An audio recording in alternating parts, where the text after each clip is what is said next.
be a thumb-stopping brand in a world full of scrollers.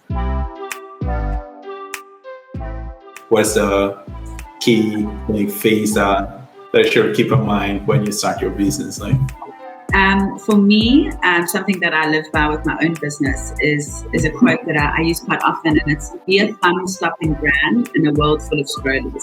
So if we can think about ourselves, we can think about our businesses that we're starting.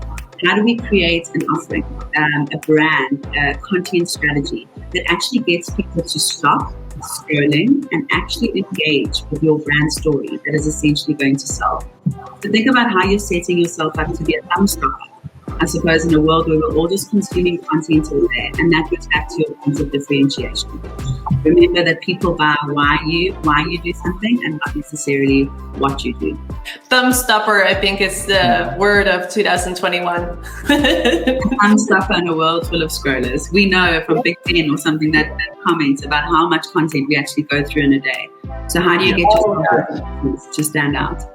And being honest to yourself as well, because I think a lot of the times we're thinking about content and we're like, people will watch this. But if you're really, really honest, would I watch this? Would I stop doing what I'm doing for this content?